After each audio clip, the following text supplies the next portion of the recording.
Hello, friends, and welcome back to Classical Chats. I am Hayden, I'm Liz. your two musical friends with lots of opinions. Before we get into today's topic, if you enjoy talking about musicals and other musical content, as well as British dramas, be sure to hit that subscribe button, hit that bell notification. We've talked about The Sound of Music, we've talked about The Prom, we've talked about Hamilton, we've also talked about the entirety of The Crown Season 4. So, if that's content you enjoy and want more of that in the future, hit that like button, hit the subscribe, hit the bell notification. Join our Classical Chats family as things grow and expand. So, Liz, what are we talking about today?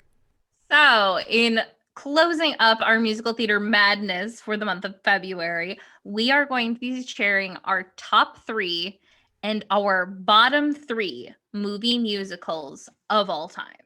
Yes. Statement at the top. We're making controversial yet brave statements. These are our opinions.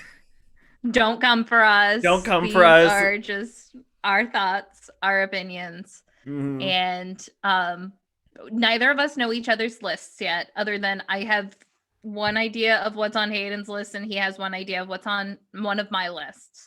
But we're just going to go back and forth, kind of hit the ball back and forth, see what we agree on, see that what we disagree on. And Hayden, would you like to get started for us? My number 3 favorite, Chicago. I didn't include that on my list, and I'm so mad that I didn't. Oh, it's so good. It's so good. So good. The costumes, the music, Renee Zellweger, Catherine Zeta-Jones. Need I say more? Bob Fosse inspired. Queen Latifah. Need I say more? It's so I'm somebody who I've seen Chicago on Broadway, and I saw the Chicago movie first. And I was so disappointed seeing the live stage show after seeing the movie, because they were able to do so much with the script and so much with costumes and everything with it. And it's just so well done. It's so well done. I'm so mad that I didn't include it on my list. I'm so mad. But I do like it's so good. It's so good. The movie's so good. I remember seeing it in high school. My high school did Chicago. Humble brag. It's fine. And so I've seen it quite a few times, and I like when I saw it live, I liked the like black box of it all, where it was just costumes and a bare stage. So I was drawn to that. But you can't not love the movie. It's beautiful. No. The sets are great. The costumes, the furs, the jewels, the musical numbers. I completely remembered. It has Christine Baranski in it. Christine Baranski has a cameo in it. It's got fabulous bitches everywhere. So, 10 out of 10. My number 3 favorite. Good. I never get bored watching it. So, my number 3, I actually hate to watch, which I know is a weird thing to say that it's my number 3, but it's Phantom of the Opera. Okay, I can understand. And here's what I will say. It is beautiful to watch. I enjoy watching it. I do not enjoy listening to it. I enjoy watching it, because I'm classically trained. I live in the world of opera. It is my world. Phantom of the Opera is not an opera for those of you. Yeah, I'm just going to throw that out there as well. But Phantom of the Opera, the movie, is so well designed. It is so beautiful to look at. And I have to give credit to that. Although I do not like the singing in it. Honestly, if we could just get a really good, well-dubbed version, I would love that movie so much. If they could take the production, set design, costume, everything, just recast it with the 25th anniversary cast. Perfection. That would be perfect. But no, they got certain people. I agree. They got, Gerard Butler's not known for his singing. Minnie Driver's not known for her singing. I don't hate Gerard Butler in this. I hate Emmy Rossum in this, and I know that is a bold statement because I love Emmy Rossum as an actress, but I hate her voice as Christine. And she had a good look for it. She looked like in the book, as she's described, she looked beautiful. But yeah, if she was dubbed, but it would have been better. But also, my problem with the Phantom of the Opera movie, not the 25th anniversary Broadway film. No, that's different. The film came out in like 2004, I believe. Something like that, yeah. I'm not rooting for any character. There's a lack of like chemistry within the cast. The cast doesn't really gel. The emotion in the singing, it just feels like I'm just standing up there reading the song. There's not a lot of passion behind it. That's my big problem with a lot of it. To me, this is my number 3. It's like the bottom of my list. And I mentally thought of this as like the bottom of my favorites list just because I like to look at it. Oh, it's beautiful. They did such a great job. And so I want to give like props and costume design and all of the technical side of things. It's gorgeous. It is a gorgeous film. Just mute it and listen to the 25th anniversary recording on top of it, and it's perfection. The opening sequence when the chandelier rises and the whole theater comes, that has aged very well. That has aged very, very well. So good.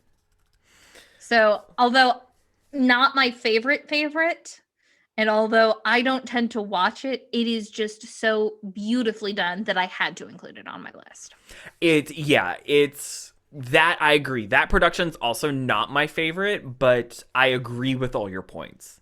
It is so beautiful. My number 2 is a little basic, but I don't care. My number 2 is West Side Story. That's my number 1. Oh, damn it. I took that away from you. It's okay. It's so good. It's so beautiful. Bernstein, true lightning in a bottle. Not only with the score, but with the casting. Natalie Wood, just her end where Tony's in her arms dying and she's singing the reprise of Somewhere and she just loses it. Now I have hate in my heart. I can kill. I have hate, and she just points the gun at everyone. It's such a good production. And you didn't even mention the choreography. Oh my god, the choreography. Oh my god, the choreography. It's so iconic. And I mean, you talk to anybody and you're like, okay, West Side Story, and their first thing is, I didn't think that ballet could be so cool, and yet it is used for a gang fight. And it makes sense. And it's so good. It's so good. And the colors are great. Yeah. It's beautifully stylized. The pacing's really quick. But one thing I do love is from West Side Story is the joke of let's dance it out instead of fighting. Let's, the whole joke of instead of fighting with words, we'll fight with dance. I love that, but it's so beautifully stylized. Even if there is a little bit of uncomfortable brown face with some of the Puerto Ricans, you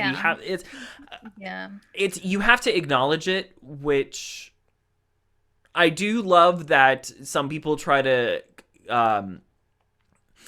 This is just my own thought. They try to say like the white people as being in brown face because they're so tan, but I also want to say no, they're just really dirty. That's what I think they are. Is they don't look like they shower much, so I think it's just them being very dirty. But it's so I'll be beautiful. Interested to see the Steven Spielberg remake. I'm apprehensive. That should be coming out. It'll be interesting.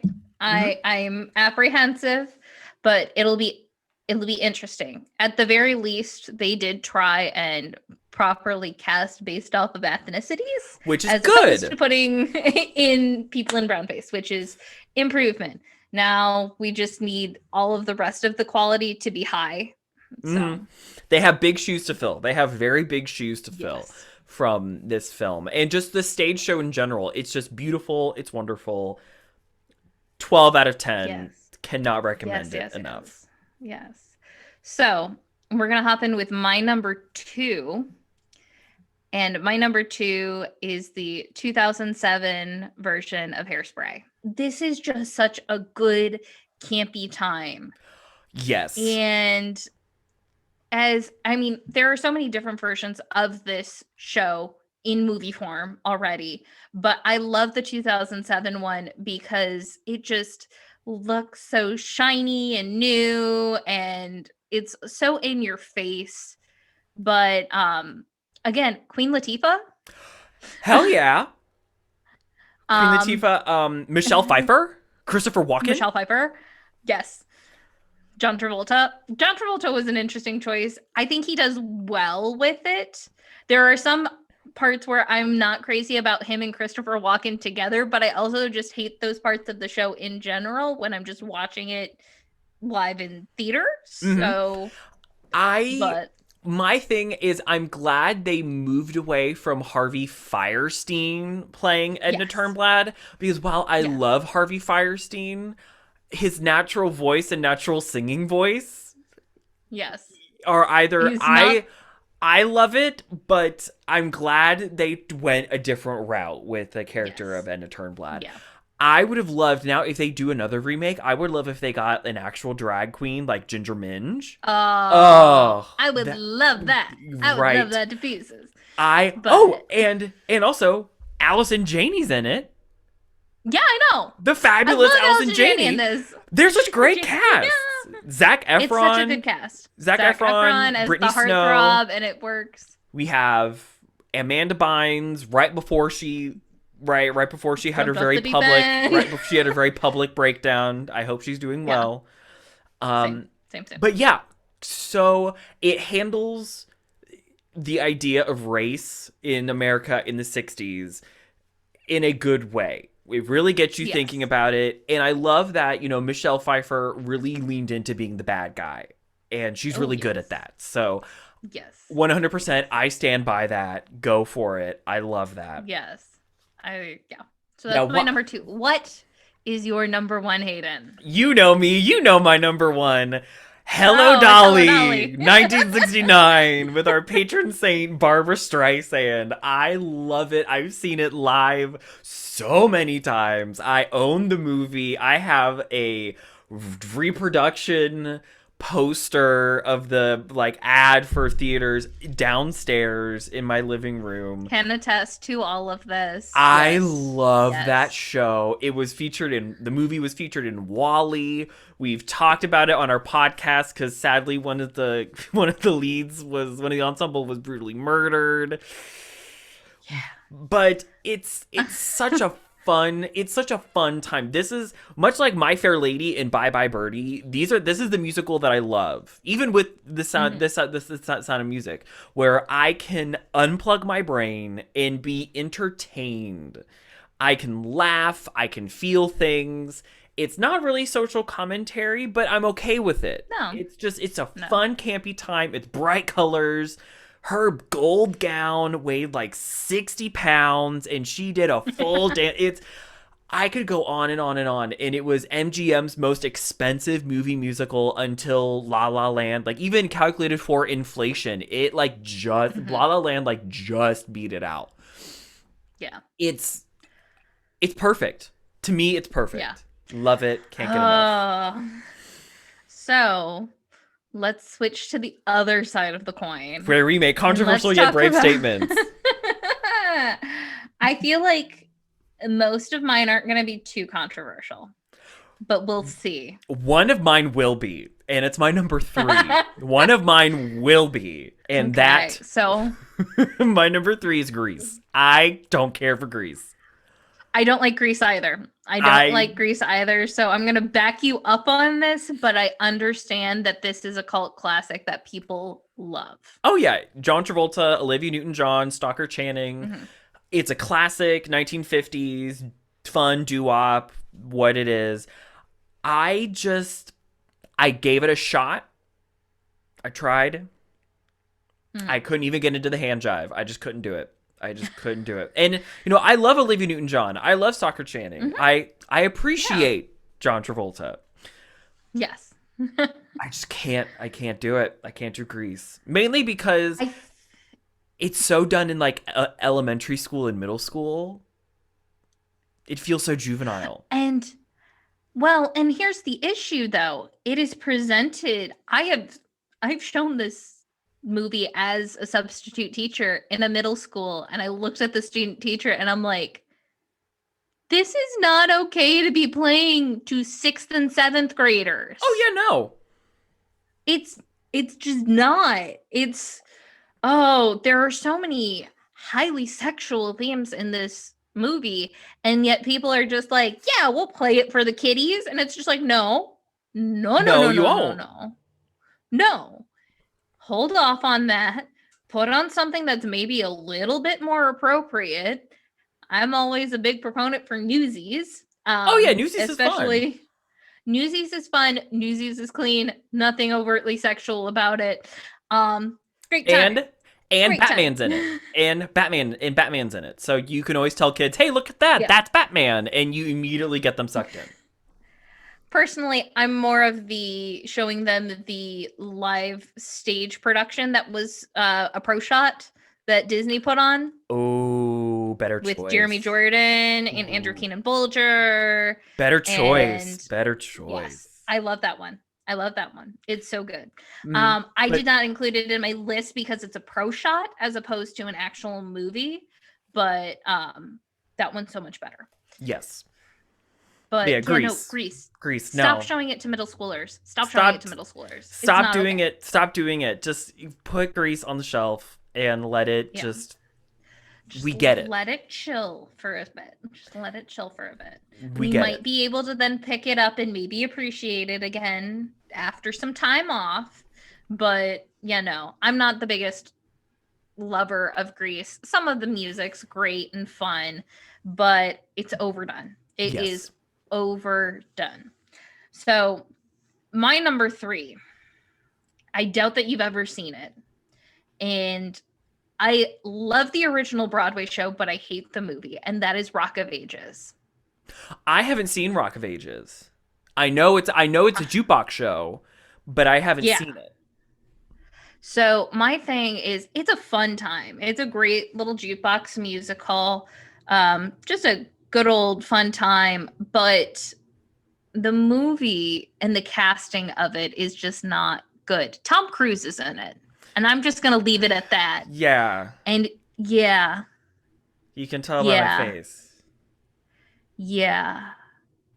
It's a choice. Yeah, it's a choice. I would much rather go see Rock of Ages live than see the movie version of it. Just because I feel like there's a certain energy to hearing a jukebox musical of rock music. Mm-hmm. Yeah. I feel like, but I'm not the biggest fan of the Rock of Ages movie. I forget who all stars in it, but it's, I want to say Tom Cruise plays Stacey Jacks. Her and her brother were on, Julianne Hough. Her and her brother were on Dancing with the Stars. Julianne Hough is like the lead woman in it. Oh. And I'm not the biggest Julianne Hough singing fan. Her dancing is fantastic. Oh yeah. Her dancing is fantastic. Acting, singing, But no. Yeah. And this is, Rock of Ages is not a really super dance heavy show, although there can be moments where it can be dance heavy, but not where you're going to be getting the best out of hiring Julianne Hough for it. Yeah. So that's my number 3. My number 2, we've talked about a little bit off record, and we both see both sides of the coin, but mine is the entire High School Musical franchise. The entirety of the High School Musical franchise. It's in that same vein of Grease, where it's so overdone. It was so big. And there's also, for me, there's not a lot of substance to it. It was a Disney Channel original that then blew up and blew up and blew up enough to where you could get party supplies. And it's been turned into 2 different productions of High School Musical Regular, High School Musical Junior. And you can get HSM Live on Stage Regular. You can get HSM 2 live on stage regular. You can get HSM Junior live on stage, and then you can get HSM 2 Junior live on stage. And I think you might be able to do 3 as well, but I'm not sure. And for me, I always have a weird problem with sequels and musicals unless they're warranted. You can hear us talk about Love Never Dies. That's not included here because that's a pro shot. It's a pro shot movie musical. It's on my honorable mentions list, but it's if it's not warranted, then I immediately like, okay, what is this? And I was never a fan of the High School Musical franchise. We're in the right age group to where when it was out, we should have loved it.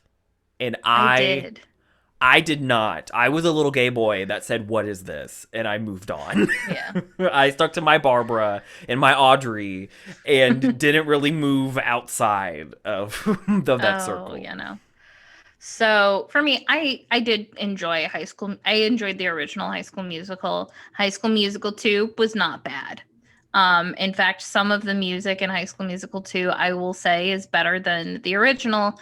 And the way that they set it up allowed it to be a sequel that did not get in the way of the original. Sometimes you get those sequels where it's just like, why is this happening? This goes in direct contrast with what we just saw in the original Love Never Dies and Phantom of the Opera. We have a whole podcast about it. Episode 1, Classical Chats. If you want to hear about it, link down below. But what I will say with High School Musical is it was overdone. Did we need as much hype as we had with High School Musical? No. But did Disney see an opportunity? Did Kenny Ortega see an opportunity to make a bunch of money? Oh, hell yes. I never saw 3. I got out of it before 3. But I never got in it. You never got in it. I will say, if you are going into this and you are watching the original thinking, okay, this is a Disney Channel original movie. This is not something that was originally released for the big screen and had like box office numbers and all of that stuff. If you go into it with that mindset, first one, second one, fine. Third one, cash grab. Yep. Third one, fully just a cash grab. I believe it. In my opinion. But my number 2 is also a sequel. And it is Grease 2. I forgot they had a sequel to Grease. I forgot. It's so bad. It's not good. It is just so bad. I don't think I've made it through watching it fully one time. But basically, you take all of the parts that were potentially cool about Grease and you get rid of it. Good. And good. It's like, all I remember is instead of being obsessed with cars, they were obsessed with bowling. The fuck? Like, what? I'm not making that up. I'm not making that up. And it's just not good. It's just not good.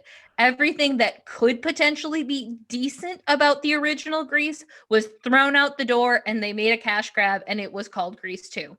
So just don't watch it. Good. Or unless if you want to put yourself through something. I have no motivation to see that show. No.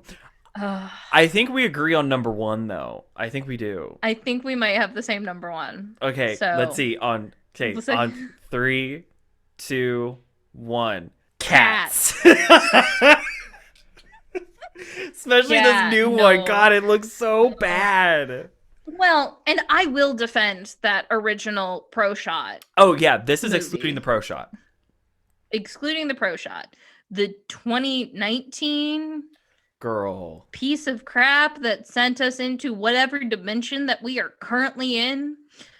It doesn't make sense because some of them have paws, some of them have hands. Their faces, it's so weird. Styling wise, the actual setting of it makes no sense. No. They took a Les Mis approach where they let them sing live and let the orchestra sing to the vocalists, which Les Mis teetered. I'm not saying it was successful. I'm saying it teetered. There were some moments like when you had Samantha Banks sing and she's played the role of Eponine. And she's a professional and she knows what she's doing. Yeah, that's... And then you have... flawless. But then you have... Russell Crowe. God damn. Oh, God. Russell Crowe. No, God, Russell no. Crowe That was a bad choice. You know, Les Mis took a risk, and they moderately succeeded. You know, they did get some Oscar nods, so we have to acknowledge that. Yeah. But what was this? What was Cats? It was not good. What was it? It just... Here's the thing about Cats. The original intent of the stage show is so heavily dance focused that hiring a bunch of people who are already awkward movers, let alone can't dance to save their lives, is just a choice. And it's not a good choice. I mean... And this also goes to show that we need to move away from CGI. Yes. Why the practical makeup... Practical effects, makeup... Go for it.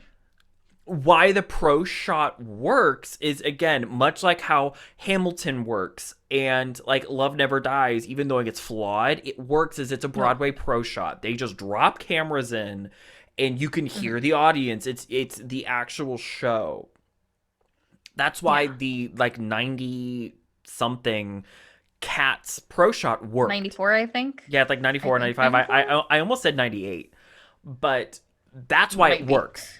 That's why it works, because it's so fantastical that trying to do CGI to make it real, they're in this weird uncanny valley. One of the worst parts of it is your scale for everything changes. Yeah, it's so inconsistent. In the show, it takes place in one location. Yes. There are too many inconsistencies with Cats. There's just too many inconsistencies, and nobody really stopped to think, is this accurate? Is this good? Does this look good? Is this questionable? Should we hire James Corden to be in another musical? No. The answer to that is no. No. Give him a break. He needs to stop. Give us a break. Give us a break. Please, just keep him on his late show and you leave it at that. Leave him there. But, or cast him in things he can relate to. Like, he wasn't very good in Into the Woods either. So. No. But no, Cats, just not good. No, Cats. Not good. The 2019. There were no redeeming qualities about Cats. And Dame Judi Dench and Sir Ian McKellen were in it, and that still didn't save it. It had Jennifer Hudson. Sir Ian McKellen was also in the Emoji movie, so... The Emoji movie, the bits that I've seen, it's one of those, like, it's just stupid fun. So bad that it's so bad. It's so bad and it knows it's bad. So they really lean into it. But, you know, they had Idris Elba, Jennifer Hudson. They had big names, and that couldn't save it. It could not save it. No. So, no. Our number one pick, Controversially Brave. For the worst musical of all time. Movie musical of all time. 2019 Cats. And Grease. Yeah. And Grease. And Grease 2, High School Musical, and Rock of Ages. Yeah. Oh. So I think we did the thing. If you agreed with any of our comments, whether shows we loved or shows we didn't love, sound off in the comments below. What are shows you love? What are shows you do not love? Let us know. We would love to participate to continue the conversation down in the comment section below. But if you enjoy spending time with us, be sure to hit that subscribe button, hit the little bell notification off to the side. You get notified every time we upload videos. We have all of our social medias linked down below. Our actual podcast, if you enjoy spending time with us with longer form content in the world of classical music, that's a link down below. Join our family as it keeps expanding. As always, have a great rest of your day. And of course, stay musical. Bye. Bye.